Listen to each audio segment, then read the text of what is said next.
Dia a todos, estamos aqui para mais uma conversa com olivicultoras. Nossa convidada de hoje é Mariana Carmona, de Portugal, e Marcelo, então, vai fazer a apresentação. Obrigada pela presença. Marcelo, é com você. Obrigado, Cristina. Muito bom dia a todos. Então, estamos na reta final do nosso encontro com as olivicultoras. Hoje é o encontro, se eu não me engano, número 19. E, então, é nosso penúltimo encontro. E hoje temos a honra de receber Mariana Carmona Costa, que está nos transmitindo de Portugal. Portugal, o principal país fornecedor de azeites para o Brasil, né? E Mariana vem nos falar quase no finalzinho aqui dos nossos encontros, mas não poderia deixar de ter a participação desse país tão importante afetivamente para os brasileiros, né? Então, bem-vindos mais uma vez. Como sempre, eu vou ler esse texto que um pouco a razão pela qual eu escolhi conversar com olivicultoras, né? Então, eu sempre leio antes do nosso encontro. Escolher o tema de conversa com produtoras de azeites diz respeito à ancestral feminina desde os primórdios da olivicultura. Na antiguidade, representado por deusas, Atenas, na mitologia grega, fez surgir a oliveira. Ísis, esposa de Osíris, foi quem ensinou os egípcios a cultivar a oliveira. Pessoalmente, rendo homenagem assim a todas as mulheres que me circundam, da jornalista Rosa Nepomuceno, com quem iniciei as primeiras experiências sensoriais com azeites de oliva de 2006, há 14 anos. A minha querida irmã e parceira, Cristina, que está sempre aqui, apoiando e conduzindo, né, todas essas ações hoje da Estilo Gourmet pela olivicultura. A minha em memória, uma grande força em minha vida, a minha mestra, a doutora Brígida, que com tanta generosidade compartilha seu conhecimento e que tanto me inspira, a todas as mulheres olivicultoras e profissionais do azeite de oliva. Essas conversas estão em vossa homenagem, né? Mariana Carmona Costa é diretora agrícola e produtora do azeite Pousio, uma engenheira agrônoma e mãe de 2 filhos.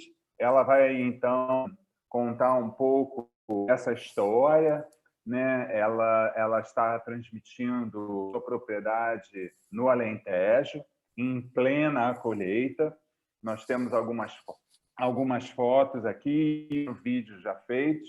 Então, eu passo a palavra para a Mariana e a gente vai interagindo. Como sempre, a quem desejar fazer perguntas, eu peço que faça pelo chat, né? Os últimos 5 minutos dedicamos às perguntas, que eventualmente possamos ter a Mariana. E hoje, não para tradução, eu pedi a Mariana, então, que fale o português dela de uma forma lenta, para que também nossos irmãos sul-americanos possam compreender.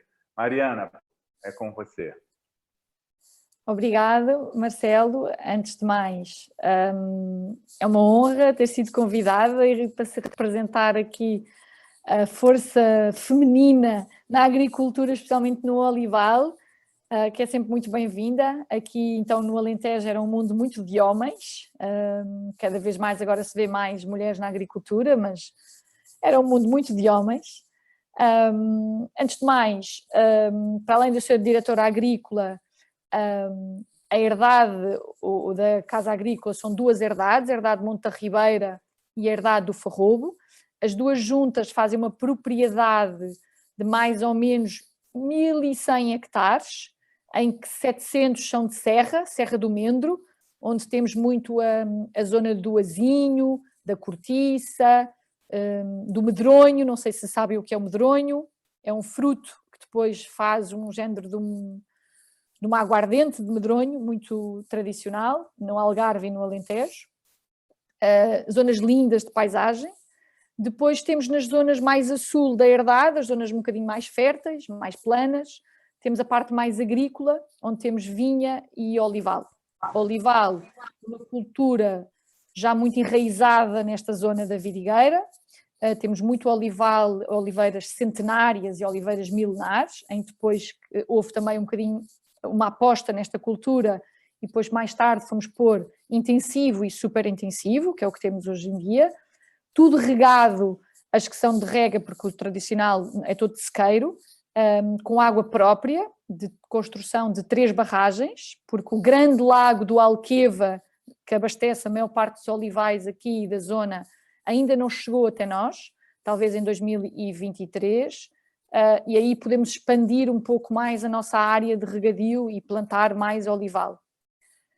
Temos 43 hectares de vinha, temos adega própria, não temos lagar próprio, a nossa azeitona é toda colhida por variedades, por parcelas, levada no nosso caminhão para o lagar que fica mais ou menos a 15 minutos da herdade, onde é elaborada separadamente e com os critérios máximos de qualidade, toda extraída a frio, e depois nesse próprio lagar é onde eu depois irei fazer os lotes e onde fazemos o nosso embalamento. Por isso, apesar de não termos lagar, temos ali uma segunda casa que dividimos, que é com a Vidcávia, que era a antiga cooperativa agrícola dos agricultores da Vidigueira.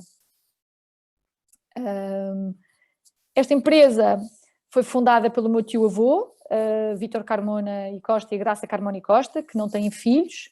O meu tio é um agroindustrial, ou era, a que já morreu, com uma grande paixão pela terra. Foi procurar essa paixão numa propriedade no Alentejo que é linda e que a transformou e que a melhorou e intensificou hoje em dia.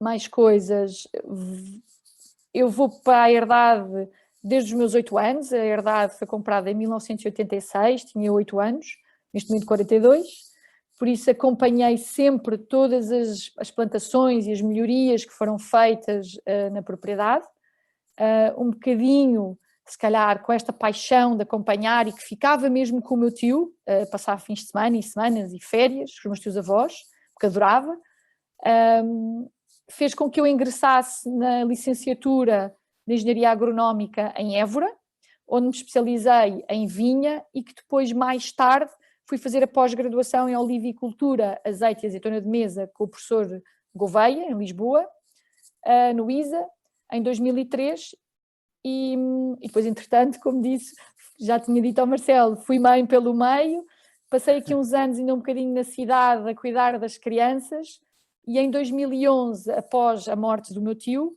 ingresso a 100% ou a 200% na herdade para tomar as rédeas e fazer toda uma melhoria do olival que estava a precisar, a melhoria da qualidade da azeitona, e mudámos aqui também depois, quando na minha chegada, um bocadinho o negócio. Antigamente o negócio era muito produzir azeitona e entregava-se no lagar e recebíamos consoante a funda e a acidez, muito típico aqui dos agricultores nesta zona.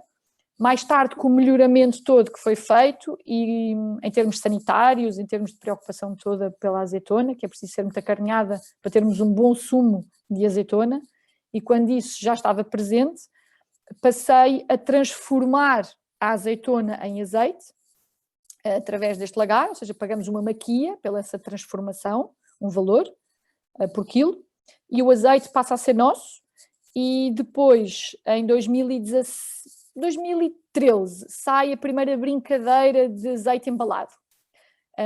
Nós já tínhamos marca própria, o Posil, nos vinhos, e havia sempre aquela pergunta de mas se temos tanta azeitona, se produzimos tanto azeite, porque é que não podemos ter um azeite próprio? Eu, por mim, acho ótimo ter um azeite próprio, ter que comprar aos outros, se produzimos um azeite bom. E nasceu aqui um bocadinho, em 2013, uma experiência de uma garrafa simples, um rótulo simples, onde era levado para as feiras dos vinhos e que se dava a experimentar. As feiras dos vinhos, então, em São Paulo e no Rio de Janeiro, o meu tio diz que tinha que esconder o azeite, porque de manhã iam tomar o pequeno almoço à banca dos vinhos, molhando o pão no azeite, por isso os brasileiros adoram bom azeite e o azeite português é sempre muito acarinhado por vocês.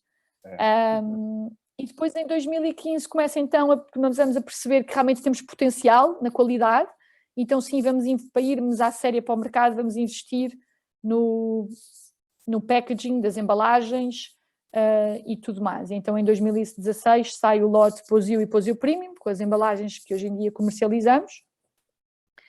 Mais tarde é lançado um terceiro lote, o lote Posil Clássico, ou seja, nós começamos por 2 lotes com a nossa melhor qualidade de azeite, e mais tarde sai um terceiro lote proveniente do olival tradicional de sequeiro, ou seja, uma azeitona mais madura. Só produzimos virgem extra em todos os olivais, não produzimos outra qualidade de azeitona, temos sempre virgem extra, temos muito cuidado com isso, acidezes baixas. O olival tradicional dá um azeite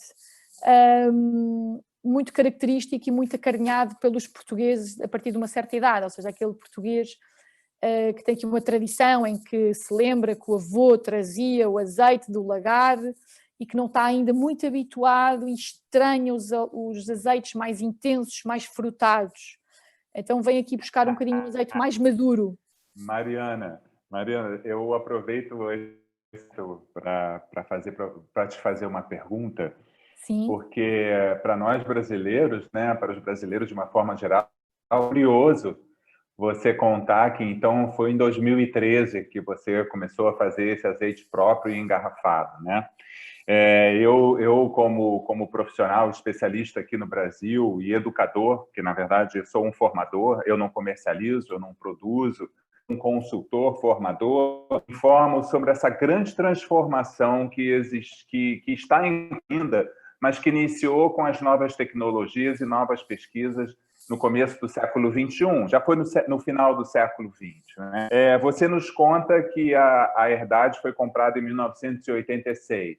Então, até o ano de 2011, pelo que eu entendi, vocês produziam azeite de que maneira? Gostaria que vocês nos contassem isso, apenas para entenderem que em Portugal esse movimento pela produção de azeite de maior qualidade, de valor agregado, o azeite premium, está em curso.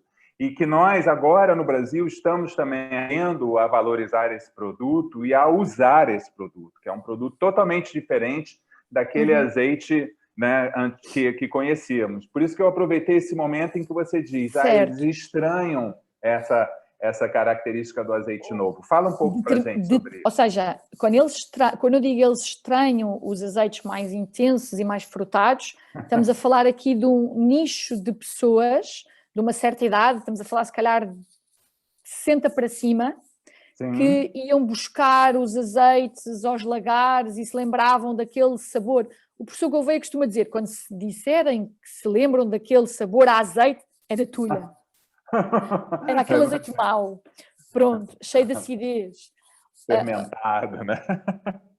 Exato, pronto. Mas, ou seja, também leva a toda uma educação, e tu fazes parte dessa educação, Marcelo, que é educar um bocadinho o paladar. Se era esse tipo de azeite que havia no mercado antigamente, era esse que lhes lembra na infância. Exato. Por isso, nós não podemos passar de um azeite pesado, que eram os azeites de antigamente, com muita acidez, para azeites como hoje em dia temos, não é? Cheios de frutado, picante, como já me perguntaram numa feira.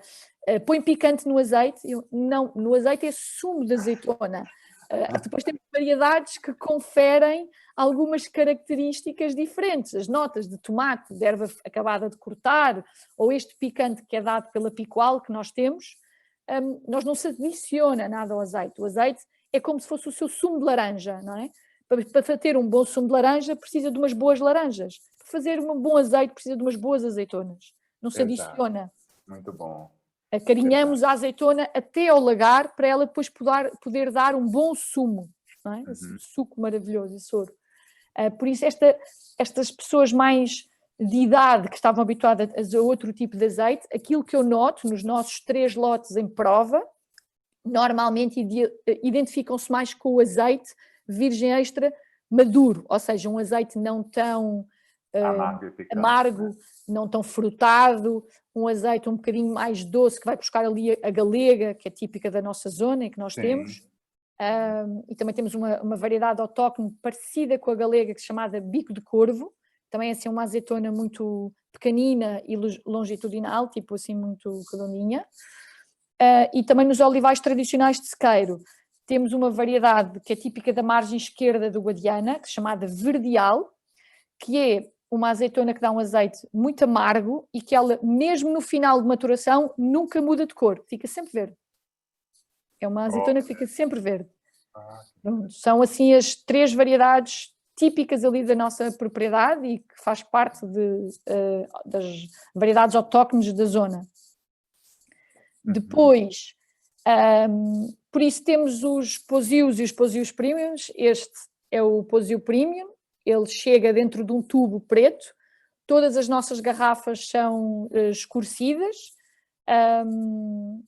mesmo os garrafões também, para preservar ao máximo as condições do azeite, não é? Quanto melhor é o azeite, mais rápido se degrada, então se for muito verde e rico em polifenóis, a oxidação ainda mais acelerada é, temos que ter mais cuidado. Nós temos muito cuidado com as embalagens, muito cuidado com a parte toda.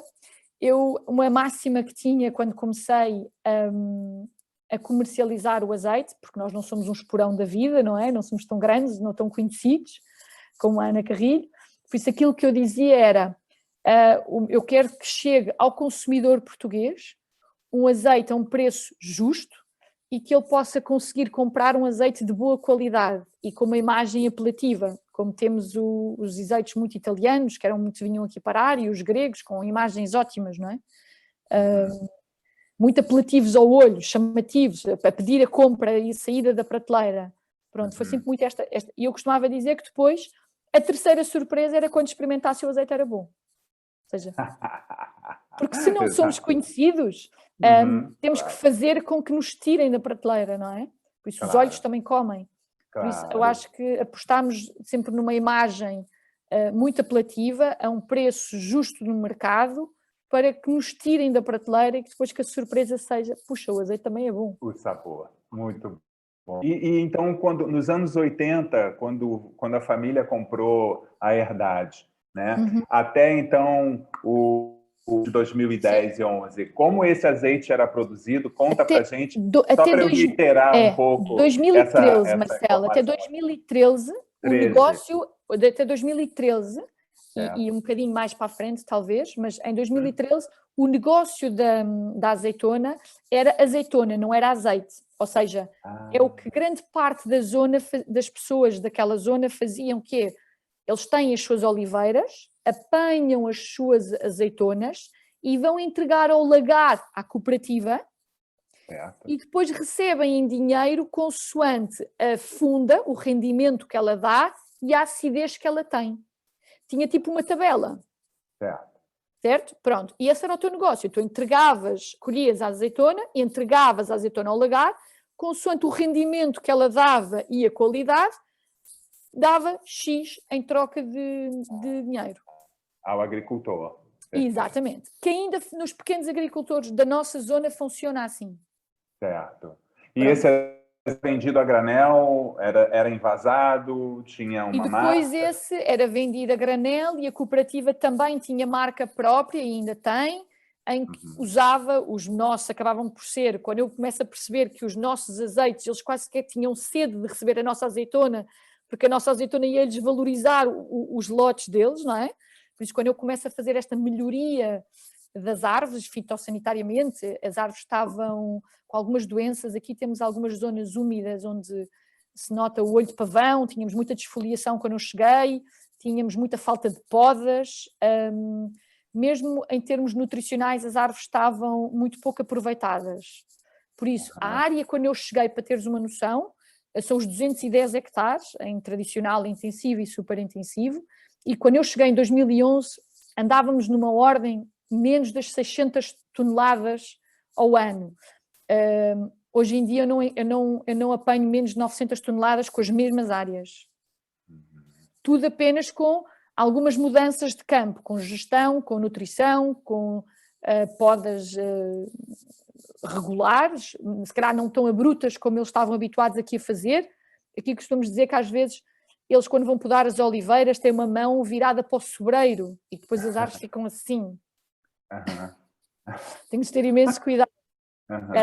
Por isso houve aqui um trabalho muito meu da parte de campo e de melhoramento de tudo aquilo que lá estava, até eu chegar à conclusão que já estávamos a produzir uma azeitona saudável e sã, por isso dali ia sair um bom azeite.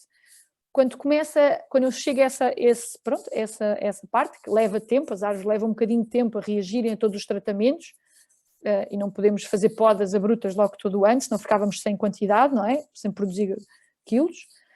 Fomos com um esquema de rotação entre árvores, e as árvores começam a reagir muito bem aos nossos melhoramentos, e à parte toda nutricional e de tratamentos. E hoje em dia estão lindamente as árvores, e os superintensivos continuam a produzir, e temos superintensivos desde 2013, ou seja, já são superintensivos com alguma idade. Este ano fizemos-lhe uma poda muito grande de renovação, até tivemos um espanhol da Tudo Olivo, dos campos de ensaio em Córdoba, que eles têm olivais com 30 anos, em que veio ensinar os meus podadores a fazer uma poda de renovação, porque o segredo e a longevidade de um superintensivo são as podas. É muito fundamental, é uma boa poda e renovar o superintensivo. Mariana, eu vou aproveitar que você está falando sobre isso, e aí, assim, te dar alguma informação também, até mesmo sobre o Brasil, para a gente casar essa informação, porque, afinal de contas, no ano de 2019, eu tenho que te dizer isso, 60% do mercado brasileiro, que pouco, o Brasil importou 88 mil toneladas de azeite no ano de 2019, e 60% desse volume veio de Portugal, né? Sabemos que o Alentejo é a maior região produtora de azeite de Portugal, e também sabemos que muito desse azeite que vem para o Brasil são dos grandes invasadores, que apenas invasam em Portugal. Não são azeites necessariamente portugueses, né? Então, eu queria que você falasse para a gente sobre essa ganância, porque o Alentejo está sendo... Ana Carrilho me disse que o azeite Brasil foi um dos primeiros a ser produzido, a implantação de uma superintensiva, e aí deixa eu esclarecer aqui para os brasileiros, intensiva é um tipo de colheita em que é feito com uma máquina que passa por cima das oliveiras, por isso que ela está falando sobre a poda, especificamente, né, a poda especial dessa árvore, e que faz um azeite. Eu gostaria que você, Mariana, um pouco sobre isso. A qualidade desse azeite, que é da superintensiva, essa diferença superintensiva, intensiva e a tradicional, e o que isso está mudando na cultura do Alentejo, porque eu sei que cada vez mais Portugal está fazendo qualidade. Então, eu queria que você falasse um pouco disso para os brasileiros, para nós. Uma das coisas que me fascinou logo em 2003, quando vi esta cultura em Espanha, que são variedades que são modificadas geneticamente para este sistema de cultura, o superintensivo é como se fosse uma sebe, por isso são muitas árvores, ou seja, a ideia é que cada árvore não produz muito, mas como são muitas por hectare, produzem muito. Para ter uma noção, nós temos o superintensivo num compasso que era o tradicional da altura, das 1975 árvores por hectare.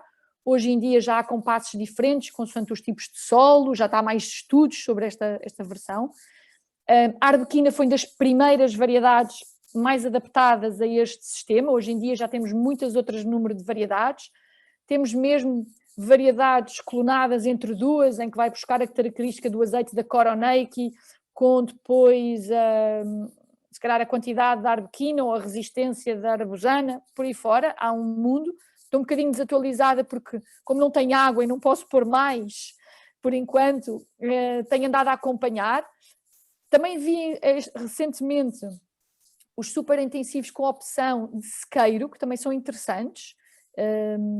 O superintensivo, o que é que tem de muito, para mim, de muito positivo, e que foi o que me apaixonou a colocar em 2003, e nessa altura muitos engenheiros eram contra. Porquê?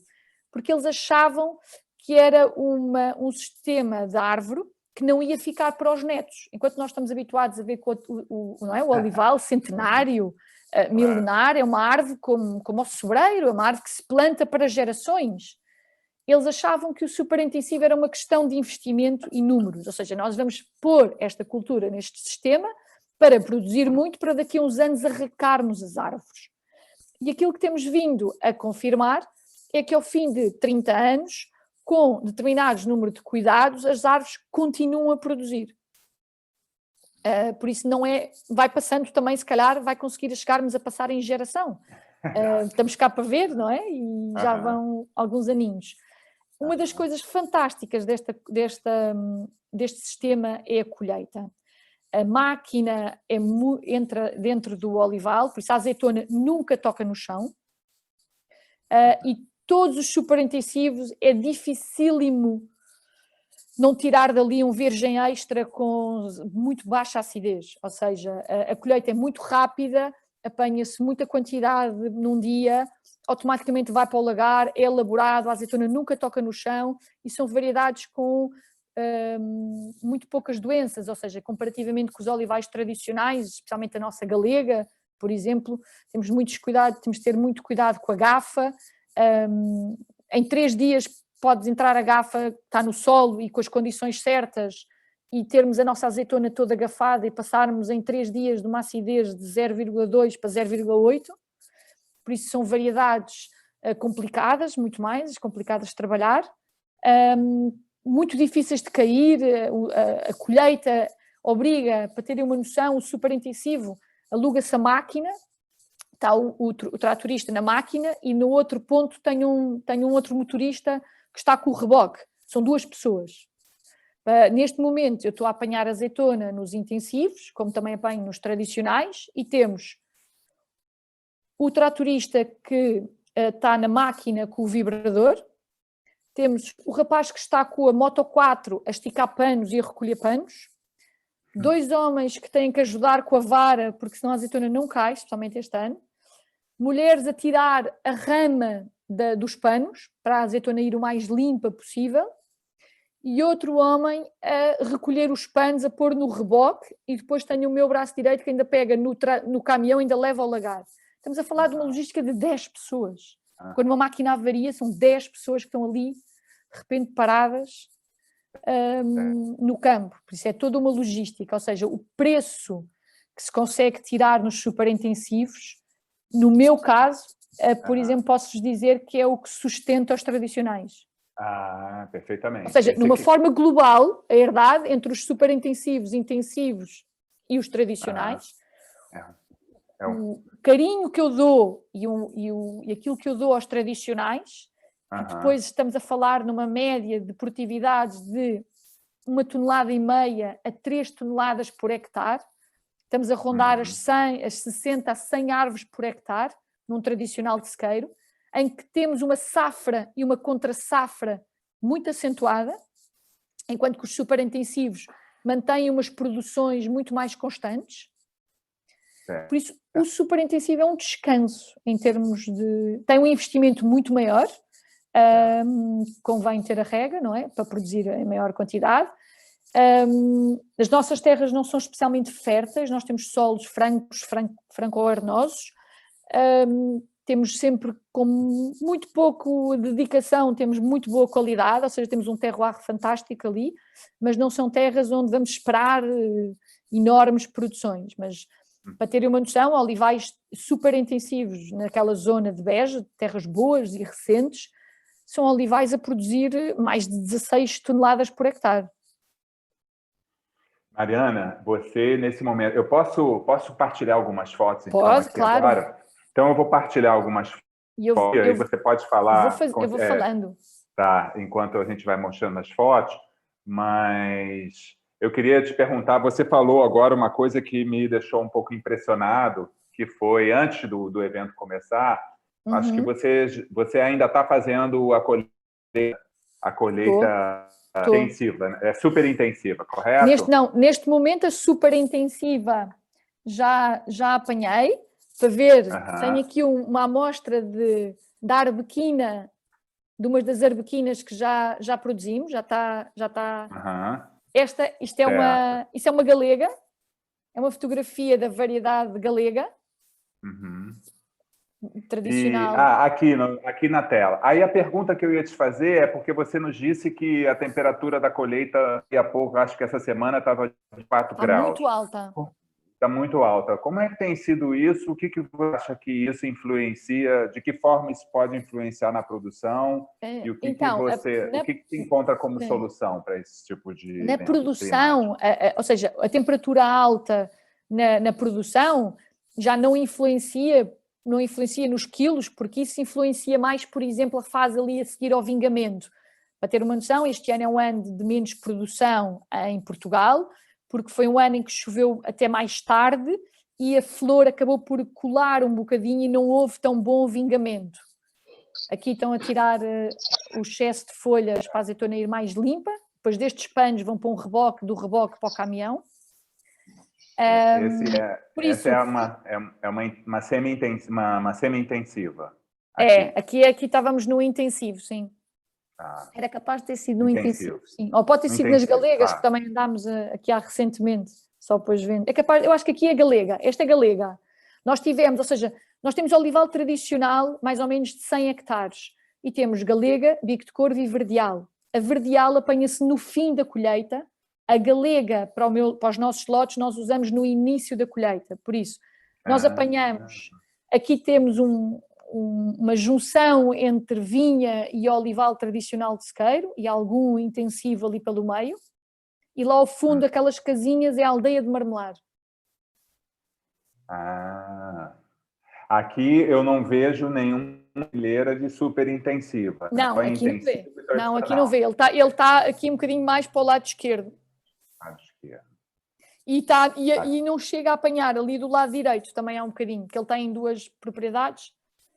Isto é o meu faísca, o meu cão, o meu Jack Russell, como fiel companheiro.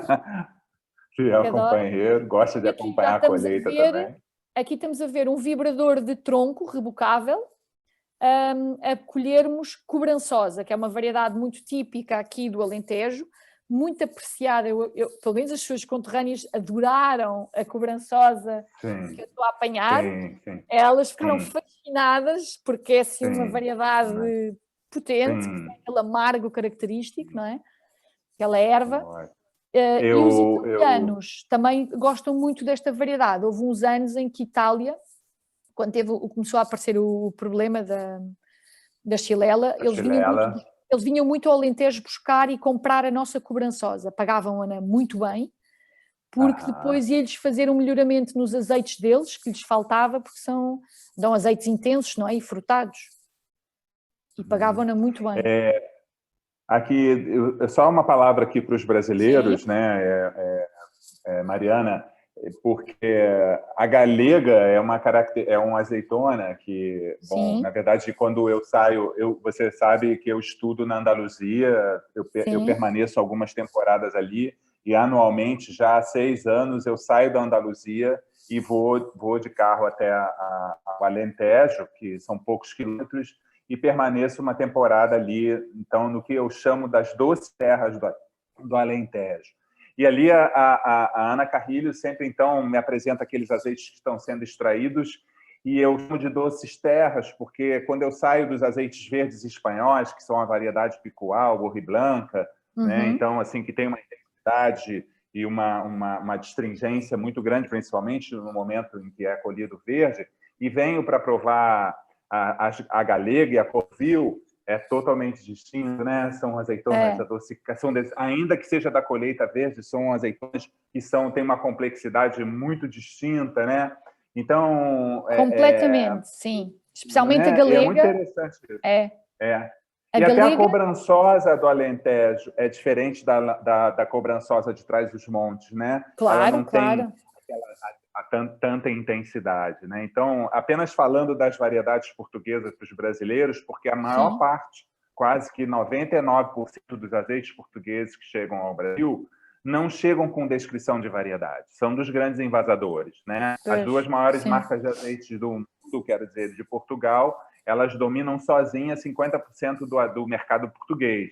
Então, assim, é um trabalho hercúleo nosso aqui como especialista apresentar a diversidade sensorial que azeites extra virgens hoje podem nos oferecer para que as pessoas conheçam essas outras opções, né? Por isso que eu enfatizo a questão das variedades portuguesas, e eu sei que a galega é uma variedade que eu aprecio, na verdade, é uma das minhas favoritas, como azeite monovarietal galega, é um azeite preferido meu como cozinheiro, porque ele me dá uma versatilidade também muito grande no uso da cozinha, né?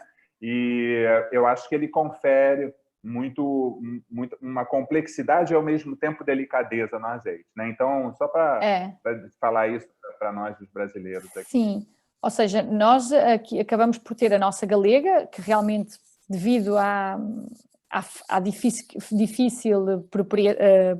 difícil colheita e rendimento, muitos abandonam, mas é uma variedade que tem um azeite com umas características fantásticas, apesar de, pronto, depois sair caro, não é? Porque realmente com tudo o que tem, é um azeite muito adocicado, maduro, tem muita presença dos frutos secos, e realmente é um azeite, por exemplo, enquanto que uma arbequina, e eu colhi as minhas arbequinas agora há 3 ou 4 semanas, para terem uma noção, eu mal acabo a minha colheita, a primeira coisa que faço é os meus lotes, e aquilo que eu não quero da arbequina, eu tenho que vender. A arbequina é uma variedade muito pouco estável, ou seja, é das primeiras que eu vou vender, aquilo que não preciso, eu vendo, e automaticamente aquilo que fico comigo vou logo lutear, porque para ela depois se preservar.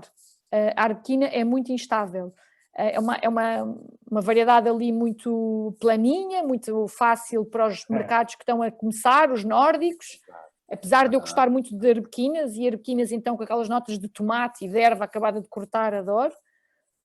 Aquilo que eu sinto no Alentejo em relação a Trás-os-Montes é que realmente este aumento da temperatura faz com que nós, os azeites no Alentejo, mesmo apanhando mais cedo a azeitona, temos mais difícil e nos falta um pouco ali a parte olfativa referente aos azeites de Trás-os-Montes. Os azeites de Trás-os-Montes conseguem ter ali sempre um nariz muito mais exuberante do que os do Alentejo, na minha opinião, devido às condições edafoclimáticas que nós temos naquela região.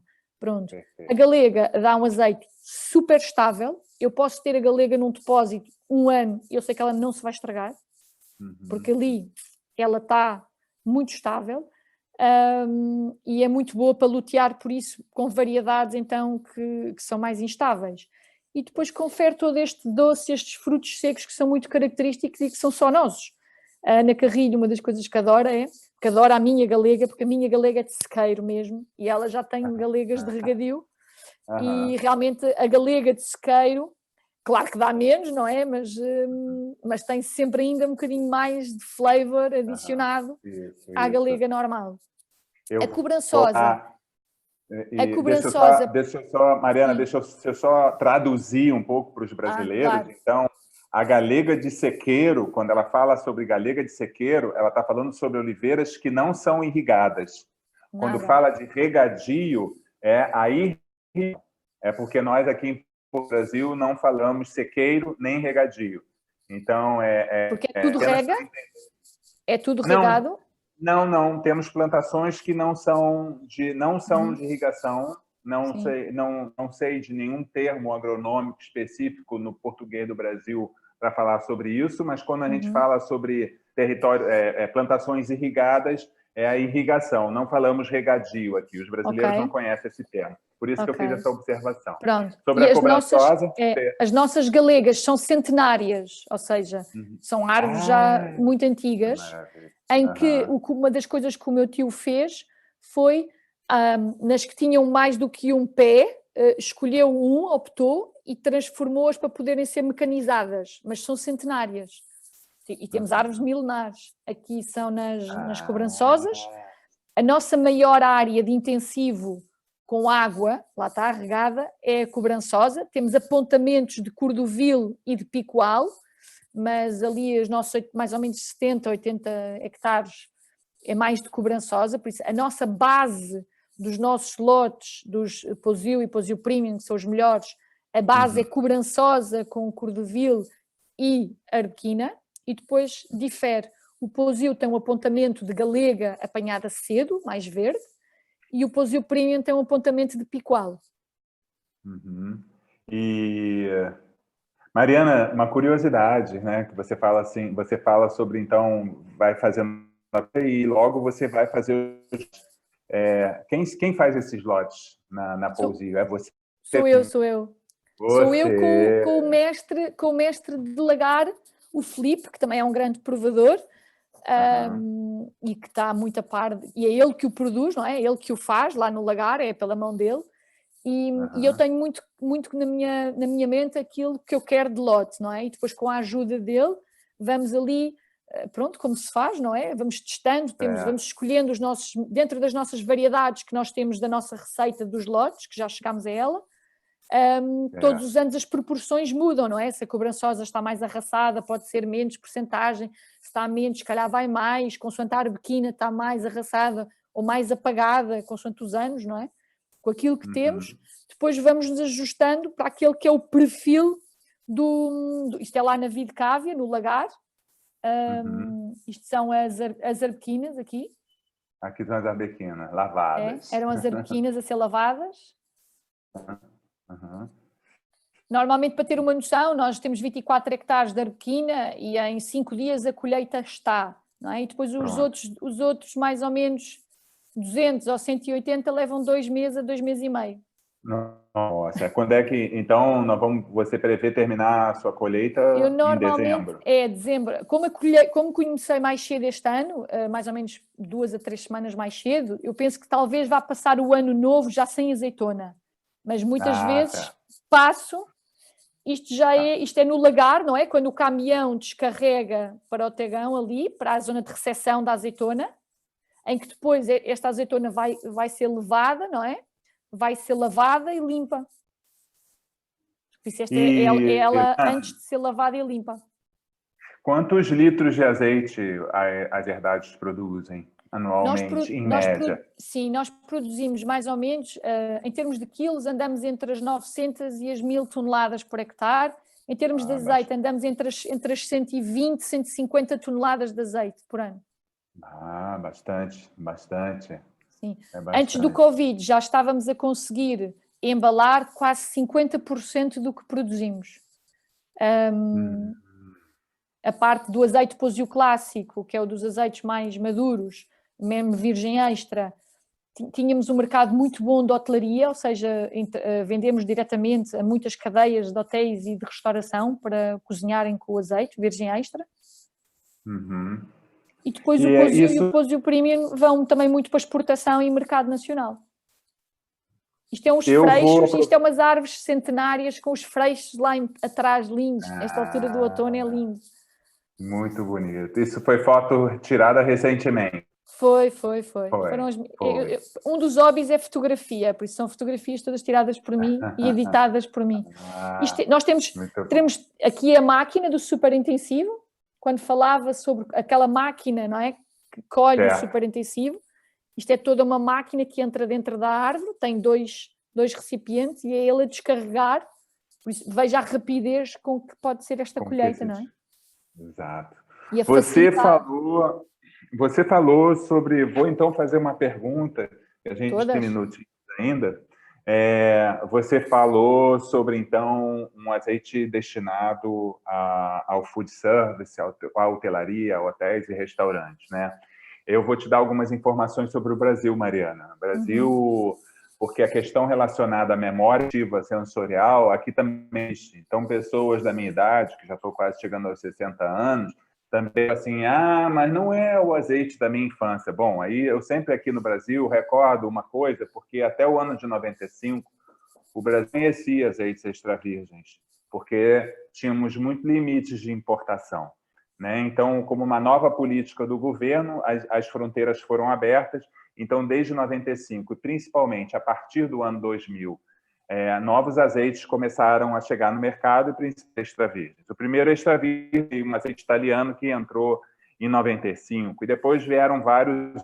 E aí isso veio a quebrar o monopólio de azeites portugueses e espanhóis, que eram azeites refinados, e um era o chamado azeite de oliva intenso, e o outro era o azeite de oliva suave. Então, a memória afetiva dos brasileiros está ligado a um azeite de oliva refinado e feito de azeitonas de tulha, né? Então, para os brasileiros, a tulha é uma espécie de um armazém, que não existe aqui no Brasil como termo, né? o que se descreve como aroma de é uma característica da azeitona fermentada, né? E isso ainda está muito impregnado na memória, né, das pessoas. Então, apresentar esses novos azeites que têm essas características diferenciadas, que são esses azeites prêmios da colheita precoce, com variedades selecionadas, é um desafio. O outro desafio, Mariana, aqui no Brasil, se trata do seguinte: somos o maior produtor de soja do mundo. Então, assim, óleo de soja no Brasil, ele custa talvez 50 centavos de euro, 900 ml, quase 1 litro, né?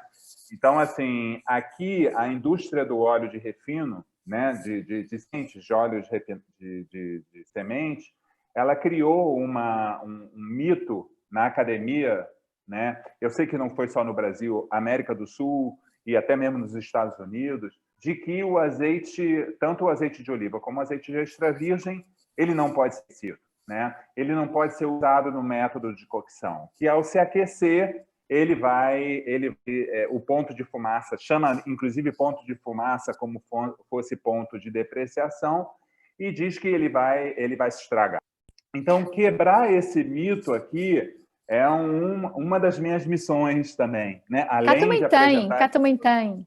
Aí também tem. Essa é a minha pergunta, né? Tem. Essa questão de... Marcelo, desculpa interromper. Como eu também tenho vinho, eu também tenho vinho e estou muito nos eventos, eu noto que no vinho o consumidor todo tem um palpite. Tudo já sabe, tudo é sommelier, tudo é um entendido. Exato. Tudo bota achando, não é? Na questão do azeite, é ao contrário. As pessoas têm dúvidas, têm questões, mitos, e gostavam de saber se é verdade ou não. E às vezes, quando eu estou a dar provas, mesmo nos supermercados, eu gosto de estar com o contacto do consumidor, junto do consumidor, muitas vezes as pessoas aproveitam e dizem: já agora posso-lhe fazer mais umas perguntas, porque têm dúvidas sobre que aquilo que leem ou que ouviram, se é verdade ou mentira. Essas que dizes, se não posso usar virgem extra para cozer, que vai se estragar. Não vai estragar nada. Virgem extra é a melhor qualidade de azeite, ponto. E explicar porque é que um azeite premium custa mais caro sendo virgem extra do que outros virgem extras, porque se apanhar azeitona muito verde, o rendimento em azeite, não é? É muito pouco, ou seja, por isso, eu muitas vezes, para produzir 1 litro de azeite premium, eu preciso do dobro do quilos de azeitona de um azeite virgem extra mais normal. E é perceberem aqui estas diferenças. Não é só porque a embalagem é mais bonita e é mais caro. Não. A embalagem é mais bonita para ajudar a explicar o porquê que é mais caro e a preservá-lo. Era isso que eu queria reforçar para os brasileiros, porque esse processo educacional, a transmissão dessa informação ao consumidor, não é feito só aqui, né? É feito no mundo inteiro, inclusive em países que produzem azeite secularmente, como Portugal. Eu vejo que isso também acontece na Espanha, acontece também na Itália. Tem um grande marketing sobre isso. Realmente a Espanha está... Isto é uma das vistas da adega. Maravilhoso. E aqui é um olival de cobrançosa com passo de 8x4. E essa garrafa de 5 litros, que design maravilhoso. Isso é pé, isso é plástico. Aqui, ao lado esquerdo. Vamos aqui por partes. Às vezes a gente quer tentar ser o mais ecológico possível e é complicado. Antes de eu lançar o garrafão, há ali uma embalagem que está atrás do pão, que parece um cilindro. Sim, estou vendo. Sim? Claro. O que é isso? Quando me pediram para lançar uma embalagem sem ser só as de 0,5, eu não quis nunca ir para o garrafão, porque não é amigo do ambiente, porque temos que caminhar para um futuro. E eu fui pioneira a pôr nos supermercados uma coisa chamada bag-in-box nos azeites. Claro, uma versão gourmet. Numa versão gourmet de 2 litros. E aquilo é uma embalagem onde tem azeite premium de 2 litros para quem consome mais azeite de boas qualidades. Eu consumo muito azeite em casa, os meus filhos têm o hábito de molhar o pão, já estão muito habituados. Por isso, quem consome muito e tempera as saladas e tem muito este hábito de usar azeite virgem extra de extrações a frio, É bom porque é uma embalagem muito bonita para se ter em cima de uma bancada. Lá dentro o saco preserva o azeite, é a melhor maneira de conservar o azeite, porque em termos do ar e do oxigênio e da luz está muito mais preservado do que a garrafa, que cada vez que vamos abrimos, não é? Ali preserva muito bem. Só que lá está, comercialmente foi muito difícil nos supermercados. Não sabia o que era, furavam as embalagens, foi um inferno. O inferno. E muito, eu sei, eu estou vivendo isso aqui. E mais caro. Resumindo, para eu tentar convencer um restaurante a trocar um garrafão de azeite virgem por um virgem extra, eu tive que ir infelizmente tive que ir para a embalagem do garrafão de 5 litros para poder ter preço. Ou seja, para lhes conseguir fazer a troca de preço e ao mesmo tempo tenho mais qualidade. Porque eles vão usar na cozinha, eles não querem saber ainda da embalagem, querem que seja prática, querem preço. Eles sabem que o azeite é ótimo. Eu tenho chefes de cozinha a dizer que a diferença do meu azeite a alguns outros azeites que usavam é que realmente o meu azeite, mesmo do garrafão, é extraído a frio, a 27 graus. Por isso, a primeira vez que o chefe vai cozinhar o azeite, é a primeira vez que esse azeite vai ser elevado. Então ele vai envolver a comida. E tem um comportamento na cozinha completamente de um azeite que tem uma extração que, para tirar mais rendimento, vão aquecer as batedeiras a mais de 30 graus para conseguir extrair mais azeite. Por isso, esse azeite, onde vão elevar as temperaturas nas batedeiras, ele leva uma cozedura na elaboração. Quando vais cozinhar o azeite, ele já cozeu uma vez. Certo. É completamente diferente. E às vezes é difícil tu explicares porque é que o teu custa isto e é um virgem extra e porque é que o outro virgem extra custa aquilo. Entendi perfeitamente. Muito é uma árdua tarefa. São garrafas de 250 mililitros, a de branco e verde é de azeite e as outras são de vinho, são de vinagre, peço desculpa, e é os meus galheteiros, funciona como os galheteiros. Claro, ainda tem essa para ir à design mesa, lindo. são mais bonitas para ir à mesa, pequeninas. Muito bonito. Isto então, é o meu food styling a fazer em casa, uma salada. Muito bonito.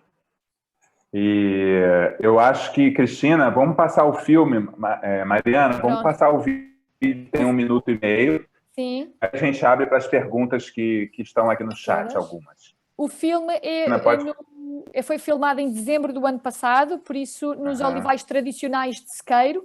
Vamos ver então aqui umas azeitonas mais maduras, ou seja, as azeitonas que vão depois para este lote do posio clássico do garrafão. Tá. Bom, a gente tem que informar que o filme não tem som, tá? Não, é só imagem, é só imagem. É só uma imagem. É bem curtinho, tem 1 minuto e pouquinho. Só para a gente ver. São filmes que são feitos para as redes sociais, por isso são curtinhos sempre. Claro. Isto é toda a área do olival tradicional de sequeiro. Aqui estamos... Lá está, temos sempre muito que dar ajuda da vara. Claro. Tem o trabalho físico de colher é grande, temos que percorrer a área, temos olival de serra que leva tempo a percorrer. Aqui é um mix de variedades de galega com verdeal, porque temos árvores onde na própria árvore temos braços, um braço é verdeal, um braço é galega, coisas antigas, mal enxertadas. Interessante isso. Que belas imagens.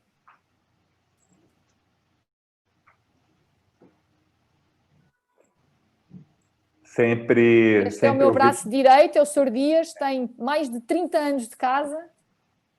É ele, muito bem. Ele.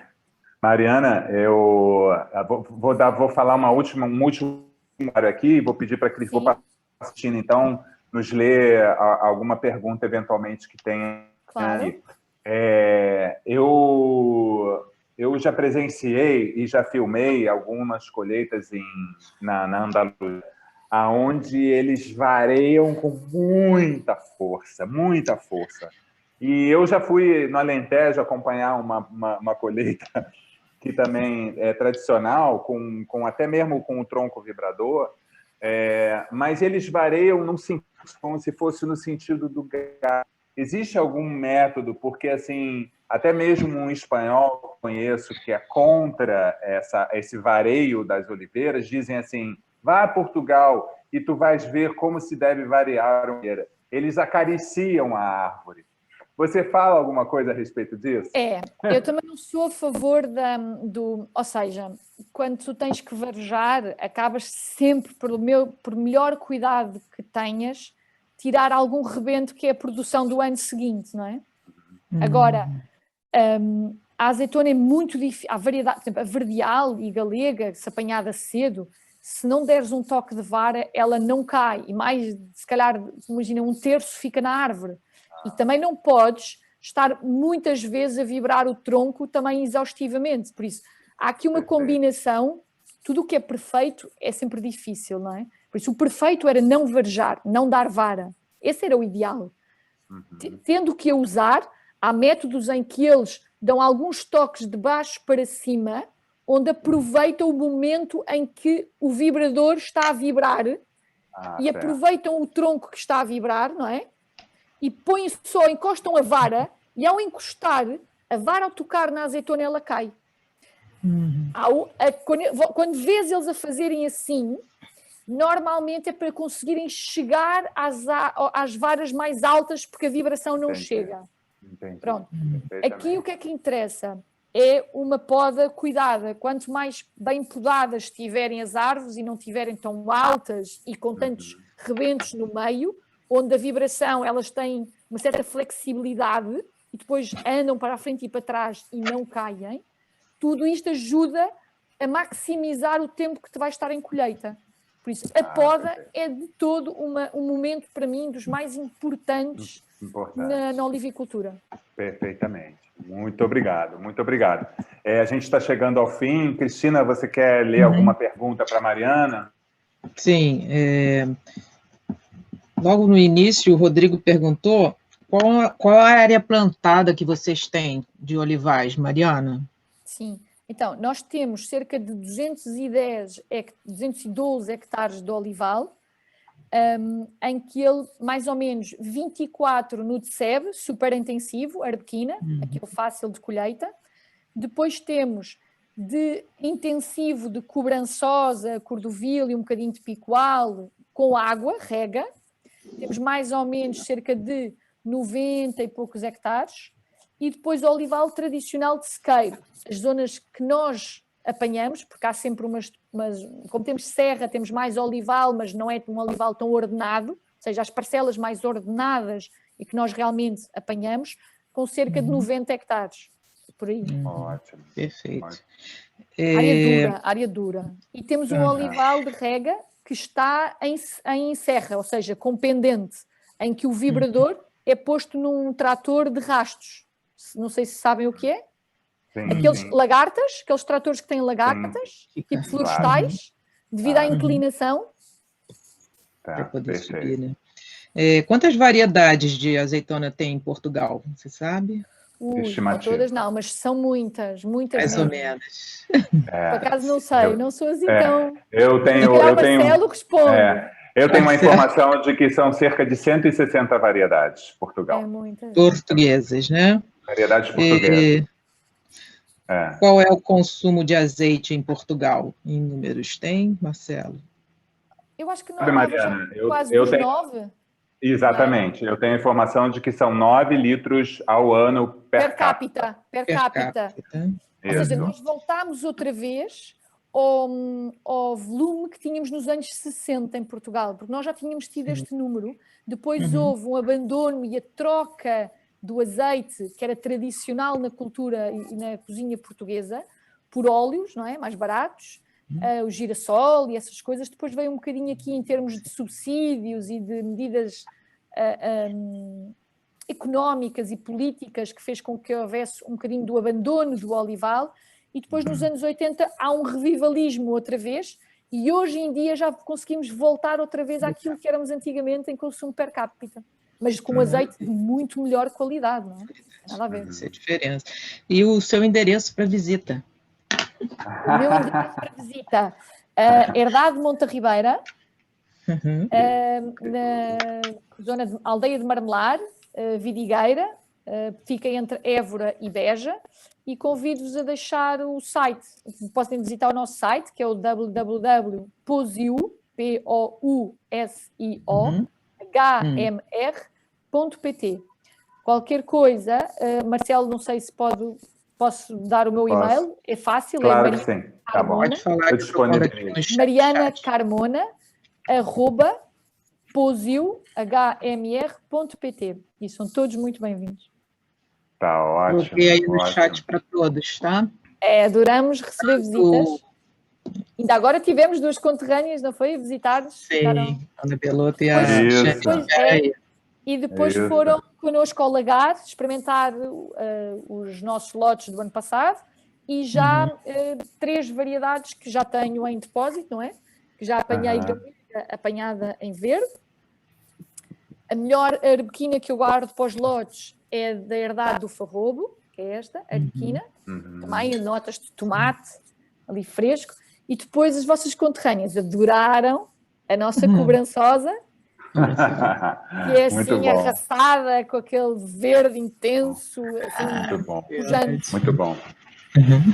Mariana, a gente chegou ao fim do nosso encontro, né? E passamos alguns minutinhos, mas eu gostaria de te dar a palavra final. Eu agradeço imensamente por eu sei que você está na colheita, está super ocupada. Queria agradecer de coração por você estar aqui hoje, nos dedicando uma horinha. E eu gostaria de te dar a palavra final e que você nos dissesse sobre o significado da oliveira e o significado no azeite na sua vida, na vida da sua família, porque para mim, nesse tempo, principalmente agora, nesse momento que a gente está vivendo, tão difícil para todo mundo, eu acho que o momento de sentar à mesa, o momento de nos alimentar é cada vez mais importante, precisa revalorizar.